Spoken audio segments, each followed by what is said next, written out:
The NBA is crashing and burning in front of our very own eyes. Viewership is down 28% from what it was last year. That's a big deal. Now, Adam Silver said, hey, interest in the league is at an all-time high. I do believe him, but it's like, okay, people are interested in the NBA. They're willing to talk about the NBA. They're willing to watch highlights, but they're not willing to actually watch the games on TV. Now, people have talked about, for example, if you sign up to NBA League Pass, you can't watch your own games, and there's a bunch of games that are blacklisted, which makes it very hard to consume the product. And I think that is a big factor.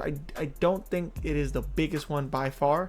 And today we're going to be going over what I think are three key principles, three key things that are causing the NBA viewership to go down. And on this channel, if you weren't aware, what we like to do is we like to take sports, history, and combine them. Okay, so we're going to be comparing the fall or the potential fall of the NBA to the fall of the Roman Empire and see if there's some through lines we can observe and study, and let's see if the NBA doesn't repeat the mistakes made in the past. Hope you enjoy it. Let's check it out. Now you're probably thinking, what does inflation have to do with the NBA? Stay with me real quick. One of the main things that caused the Roman Empire to fall was the inflation and devaluing of their coin, specifically known as the denarius, which started losing value as less and less silver was used to produce a coin. Towards the earlier stages of the Roman Empire, the denarius was practically made of almost entirely out of silver, and towards the end of the Roman Empire, it was around 2% silver. One of the main reasons that contributed to this was because of our boy Marcus Aurelius. Now, Marcus Aurelius is a very famous Roman emperor. Dude wrote Meditations, which is one of the best books when it comes to Stoics and that whole Stoic mindset. A lot of people know him from that. He is a philosopher emperor, which you don't really see that too often. And yeah, probably one of the best emperors Rome ever had. Now you're like, well, he's one of the best emperors, but yet he's one of the main reasons for inflation within the Roman currency. Well, the issue is that during his reign and pretty early on in his reign, there was what most people believe was a smallpox breakout, which killed around, estimates say around 5 million people. Like, the dude was facing a pandemic that was killing his people, and at the same time he had a bunch of Germanic tribes attacking Rome, and he was still able to defend Rome during the pandemic. He was able to go out there and fight the German tribes and defeat them and kind of save Rome in the process. But, and I'm pretty sure he was aware of this, and most people were, he was kind of screwing them over in the long term, because he essentially emptying out the imperial treasury. And he basically said, look, this is gonna screw us over long term, but if this pandemic keeps destroying us and these German tribes keep attacking us, we won't have a long term to worry about. I felt like he was between a rock and a hard place. The dude put a lot of thought into his strategy, and I mean, he wrote the book Meditations, which again, one of the most famous, if not the most famous book on philosophy during this hard time in his life. He made the right decision of keeping the Roman Empire alive now, but kind of screwing them over in the future. But again, might have not had a future if he hadn't have done that. But that emptying out of the reserve, that emptying out of the treasury,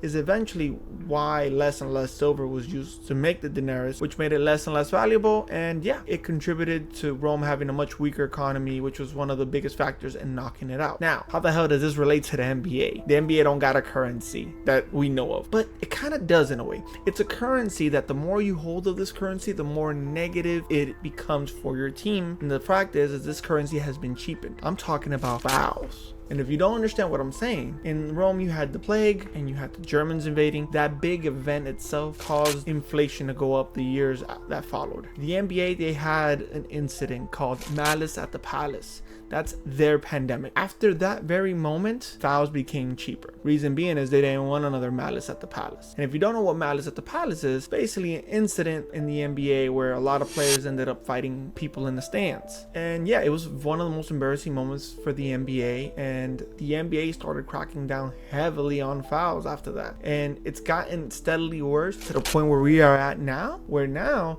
you can't look at a player, you can't snarl at a player, you can't dunk on somebody, you can't laugh at them, you can't make jokes. You are expected to be an emotionless robot, basically, and it takes away the emotion of the game. Like, we're watching human beings play. I would love to see a player that we're rooting for dunk on a player and then have the same reaction that we're having at home. Start laughing, start cheering, start flexing on them. That's what I want to see. That's emotion. That's what makes people watch it. The more fouls are called on a team, the more free throws are given up to the other team, and the chances of them losing a player go up. And guess what? Players that have a high foul count, they have to play a lot softer because they don't want to get fouled. So you start weakening the team. And when you have situations like this, you start ending up with players that have kind of figured it out and have gamified it. They're called foul merchants. Players like Joel Embiid and James Harden, foul merchants, and get a lot of their production on the free throw line. Watching guys just sit around and shoot free throws is boring. And I'm going to keep it a buck. Like, I like watching players beef. I like people when they don't like each other. My mother calls me a chimoso,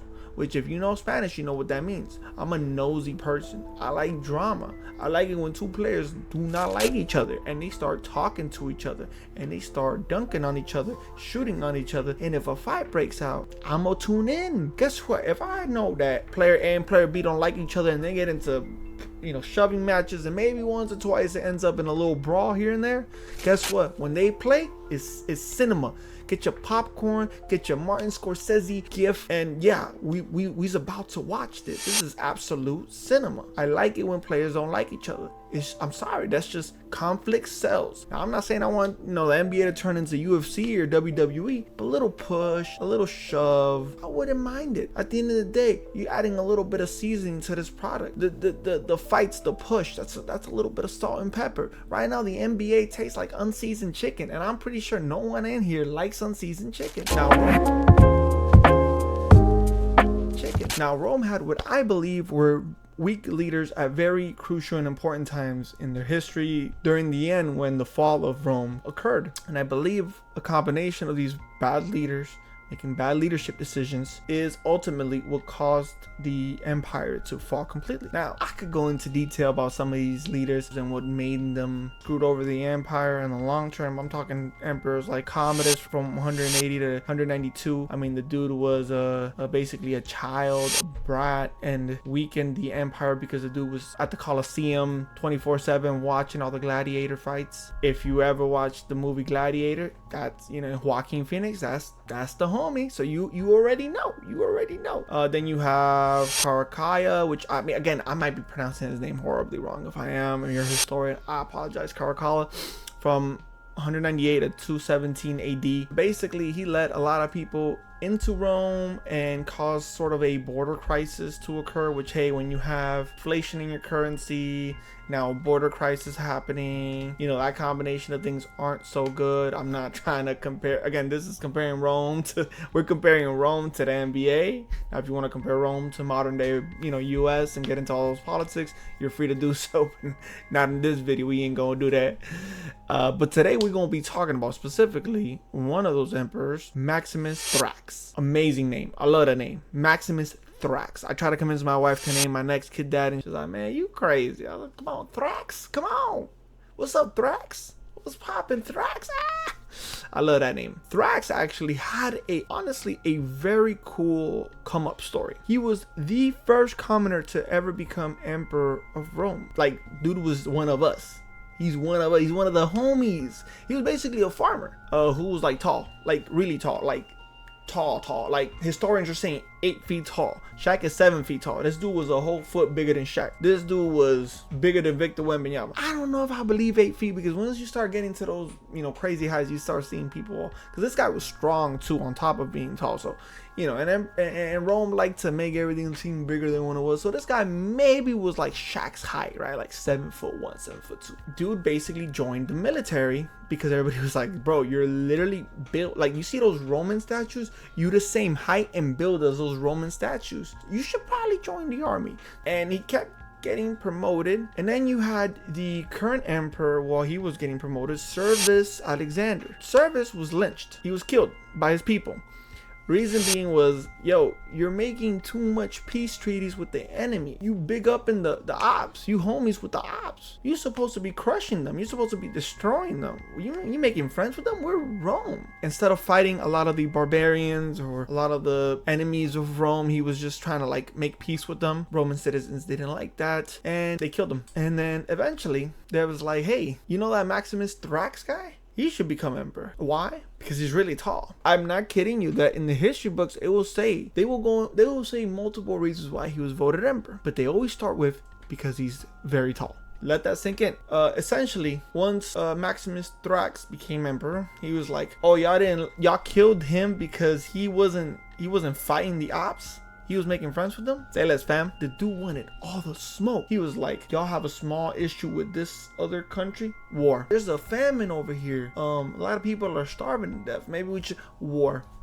Yeah, we'll go to war. It was a complete overcorrection. Thrax basically went on non-stop campaigns, but the issue is war is expensive and it's costly, and this was after the events of Marcus Aurelius and the Daenerys already losing value, right? So money isn't worth the same amount.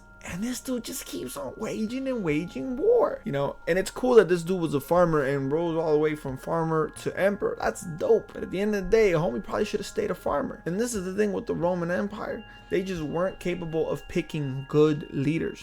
And he was just one of many leaders that made bad decisions. And his bad decision was always fighting. Dude never stopped fighting. He never stopped beefing with dudes. And yeah, eventually he got killed by his own men. It was like, "Yo, we trying to go home. You keep trying to fight these wars." He's like, "Bro, like, we gonna go home." "Oh, okay." After these like 3 wars I just planned, bruh. And they killed him. He got killed by his own men, bro. Which is very common too. Like, he's not the only dude that got killed by his own men. It's very common to get killed by your own men and you're an emperor. So just it always be your own people, you know what I'm saying? Now, how are we comparing that to the NBA? Adam Silver is the worst commissioner in North American sports. The issue is the dude doesn't know how to resolve these issues. He just kind of stands around and is like, and just talks. He talks. And he doesn't put his effort in trying to fix the things that need fixing. And his method of solving problems is very flawed. I believe whenever you want to solve a problem, you need to look at the core of the issue and say, how can I fix the core issue that's causing the rest of the stuff to go crazy? Adam Silver does not do this. Let's take the All-Star game, for example. The All-Star game had become very uninteresting because players were not interested in it. There was really nothing to gain from it when your team won. So what did he do? Well, over the years, he's been overcomplicating the hell out of it to the point now where I don't even know what it is. It's like a tournament with like players with like this and then and that. I'm not gonna watch it. I don't care. To me, the way you solve it is very easy. The core issue was never East versus West. Oh, that's flawed. That's causing the no. The issue is players are not interested. How do you make them interested? Well, you could tie a financial incentive to it. Winning team gets $1 million off, but I don't think that's enough. I think you do that and you add something very interesting. This is what I would have done. Hey, you get East versus West. The winning side will host the finals. They will have home court advantage. So let's just say, hypothetical, Oklahoma City makes it out the West. Celtics make it out the East. Now let's say the Celtics have a better record. They got like 10 wins over OKC. I'm just throwing out an example, random example. But in the All-Star game, East versus West, the West ended up beating the East. Therefore, Thunder, no matter the record, would get a home court advantage. So when you add that incentive, everybody is going to try. Best believe everybody's going to be trying. And see, just like that, you solve the core issue. There wasn't enough interest for the players, but now there would be. I think I just solved it. But see, Adam Silver's not that dude. He was asked about the way players have been playing. Most people are complaining, hey, there's an excess amount of threes being shot per game, and people don't like watching dudes just pull up for threes left and right. Like, that's just kind of boring, right? And again, there's different ways to resolve this. Adam just says, no, looks like we're good. If you have a product or if you have numbers that are declining year after year, consistently, NBA viewership has been going down consistently. There is an issue, and you should be tweaking things every year. For example, there's the issue of, hey, people don't care to watch that many NBA games. The middle of the season just isn't interesting. What did Adam Silver do? He added a tournament, which I don't think is a horrible idea. But again, the winning team just gets money. Like, maybe have whoever wins the tournament at the end of their year will get 10 wins accredited to their total. Which means if they were the 4th seed and they win the tournament, they could be elevated up to the 2nd, maybe even the 1st seed. That's a way to encourage teams to really try their best in a tournament, in the in-season tournament. But most people have been suggesting this for a long time. Lower the NBA season. 82 games is simply too much. Give us 50. I think 50 is a good number. Again, Adam Silver should be making these decisions. And people are like, well, you don't understand this. They make money per game, and if you lower it to 50 instead of 82, then guess what? The NFL makes way more money than the NBA on 17 games. I need you to let that sink in. 17. So if they can make more money off 17 games, you can make more money going from 80 to 50. You have the first 25, or it could be like the middle of the season, could be the tournament, and then you lead that into the kind of ending finale of the season, right? And then right before the finale, you can have the all-star break or whatever. That's what I'm saying. Like, things would be a lot more interesting. And another thing, you'd be able to not schedule back-to-backs. Players would have less excuse to, do load management, right? And you can have much less back-to-back games. Might even eliminate back-to-back games all entirely. So in my opinion, it is achievable to fix the NBA, but bad leadership. Adam Silver is a Darvin Ham of North American commissioners. Dude puts his hands in his pocket, and his solutions almost always never work. And that's another thing. All the issues we've been describing, we're going to be describing more stuff in this video, but almost everything wrong with the NBA, he's had a hand in creating. Same thing with shooting threes. Hey, oh my God, everybody's shooting too many threes. Okay, you can move the 3-point line back and you can make it legal to slap some dude's hand while they're trying to shoot. And then people will like, okay, hey, maybe I shouldn't take too many threes. Maybe I should drive in more. You get more contact, you get more dunks, you get more flashy layups. Now you're making the game more interesting now. Now it's not just about threes anymore. He hasn't made any important changes. Everything he's added is just fluff. Oh, let me change the All-Star game. Woo! Oh, let me just... Like, the dude is just adding fluff. Like, I need a commissioner to step in there and actually make the right decisions. I just do not think he's a good commissioner, and I don't think he's going to change anything. And as long as he's the commissioner, viewership's going to keep going down. Period.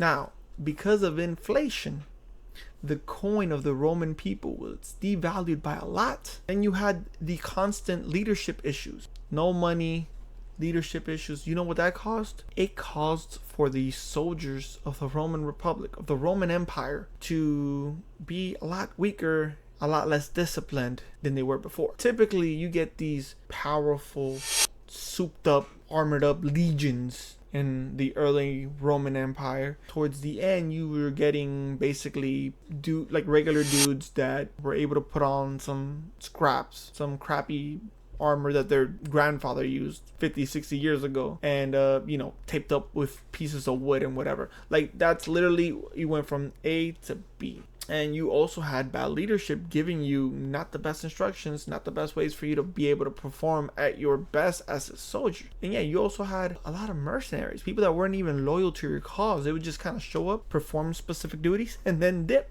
And that led to a weaker army. And I mean, hey, kind of concluding the whole Roman side of the equation, you had your money decreasing, your leaders not being what they used to, and that equaled your soldiers not being as powerful as they used to. And Rome was a lot shaky because of that, because now you can push them around, you can invade. You weren't worried about those legions of golden gods just showing up at your doorstep, for miles, just miles of gold and bronze armor, a sea of metal. Now it was just like some regular dudes showing up at your doorstep, So they were a lot more susceptible to barbarian and outside forces coming in and just taking over straight up. And you might have pieced together who I'm talking about when it comes to the NBA players. I love y'all. I love NBA players. That's the reason I got into this. That's the reason everybody got into the NBA. It was obviously you was going to be loyal to a team, but that team was made up of players you care about. And simply, their biggest issue is players don't care. They simply do not care. And it sucks for me to say this, but I don't want to blame the players though. Like I said, what I believe were there was a lot of circumstances that made the Roman soldiers weaker. I don't think they were weaker people. I don't think that the Roman soldiers of before had more structure, had better leadership. With the players union, the commissioner, and everybody in charge of the NBA, they simply failed the players to the point where most players don't care about the game anymore. A lot of these players just show up, drop 20 to 30 points, don't care if they win or not. But players sitting out, making up injuries, making up whatever illness they want to make up, and not playing. that affects people. You know, like regular people like us, like we don't got money. Imagine like saving up for a long time to take your kid to an NBA game, right? He's the biggest LeBron fan, and LeBron, that game is just, he's sitting out. You don't even get the text notification. He looks active from everything you've seen. You're sitting there 5 minutes before the game starts and you get a text notification, oh, he's sitting out because of sore knee or something that he never complained about before. Imagine that kid. We don't have money. This is probably the only NBA game I'll go until I'm like an adult or something, and the guy I went here that I wanted to see, he's sitting on the bench. Like, that's enough to turn away a fan for life. And I feel like a lot of people have had that experience, and it sucks, man. It sucks seeing rich people that make a lot of money, right? And then we're the ones paying for their money. NBA players make their money off us, not the owners, because guess what? If we stopped going and stopped watching, the owners would stop paying them. We are the reason they have that money. And then we go spend money on the team, spend money to buy a jersey, spend money to buy a ticket, spend money, you know, buying popcorn and soda, whatever, at the stadium for the player that I wanted to see. The NBA is not a team sport, it's an individual sport. You're a fan of players. No, I'm a Lakers fan. All your jerseys are Kobe jerseys. You a Kobe Bryant fan. If you went to go to the Lakers and Kobe's sitting down, that would break your heart. Every NBA game, when players sit out, those are thousands of disappointed fans. And I just wish that NBA players had more respect for us. Again, I feel like part of it is to blame the system that they are in, but you gotta look yourselves in the face and be like, yo, those people in the stands wanted to watch me play. Just have more heart when it comes to that is all I'm asking. And yeah, you have players like Joel Embiid, Ben Simmons, that have basically unofficially retired, but they're still getting paid a contract. Players that don't take the game seriously. And part of it is, hey, players are making way too much money. You could be the second best player on like one of the worst teams in the NBA and make $15 million a year. And at a certain point, I get it. It's like, why try? Why try? If I'm gonna get paid millions, why even try? Now, I think there's sort of incentive-based contracts y'all could do. Y'all could switch over to the NFL model where like, hey, y'all only get portion of your contract guaranteed. And if you want the rest of that, you gotta play up to your standards. Look, man, we love y'all. We normal people. I'm talking we as like normal people. Like, we love watching y'all play, seeing y'all kind of like not always take the game seriously. That's what kind of hurts. It's like I'm not seeing enough passion from players, and it's like, who am I? I'm just some random, you know, dork in my room, my house. Just who am I, right? But it's just like, yo, I'm not the only person with this opinion. I'm talking most NBA fans have this opinion. I do believe the NBA needs to make the changes and cut games. I do know that players hate that. They hate the back-to-backs. I imagine like you finish a game, broke people don't go through this. You finish a game and then you have to run to a plane and then go to wherever else you're playing and blah, blah, blah, blah, blah. And you barely have time to rest. You get most of your sleep probably on the plane.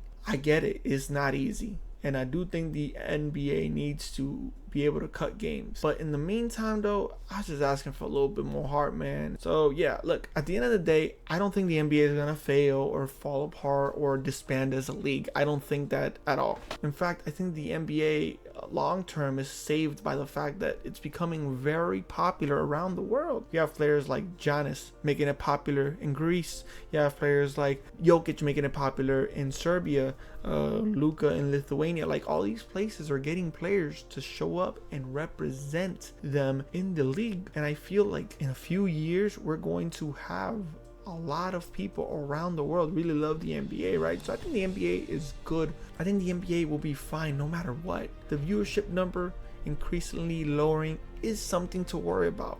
And I think there are ways to fix it. There are ways to fix it to make the league last even longer. Again, I think it will be on forever, but I think you can make changes to make the league more enjoyable. Even though I think it will last forever and you can keep the league with all its issues. And again, people will forever still watch the NBA. It's never going to go away. I just think there are things you can do to, hey, increase viewership, make people like the game a little bit more. Again, history, the reason why I do history in sports is because I think history is very important. History is one of those things that we can study what happened in history and try not to repeat the same mistakes that people have committed years and years and years ago. You know, hopefully the NBA kind of looks at different examples like the fall of Rome and be like, you know, we don't want to be like those guys, right?